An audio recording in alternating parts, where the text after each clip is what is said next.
বলেন ভাই। ভাই প্রবাসী ভাইরা আপনারা টাকা নিয়ে আসেন দেশে, বুঝছেন? টাকা নিয়ে আসেন, এখানে মাল নিয়ে আসেন না। এই যে এত কষ্ট করে মাল নিয়ে আসে, মাল রেখে দিচ্ছে, বুঝছেন? মাল নিয়ে আসেন না, এত কষ্ট টাকা দিয়ে মাল সব রেখে দিচ্ছে খুলে, বুঝছেন? আমরা লাকিস পাইতেছি, দোকানটা করে ঘুরতেছি। এই যে বড় ভাই কি হারাইছে, আপনি কি পান না ভাইয়ের? আমার দুইটা একটা হইলেন, তোরও পাই না, এও পাই না।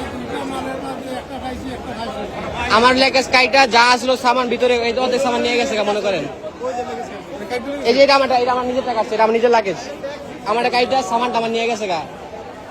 প্রত্যেকটা মানুষ এরকম হয়নি, প্রত্যেকটা মানুষ, একটা মানুষ নেই। দেখেন এনে কতগুলা মানুষ ব্যাগ হারাইলে একজন হারাইবো, প্রত্যেকটা মানুষের ব্যাগ হারাইছে। দেখেন অধিকাংশ মানুষের লাগেজ খুলছে। এই সম্ভব কোনোভাবে?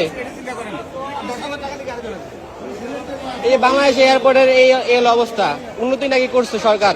এই উন্নতি করছে এগুলা।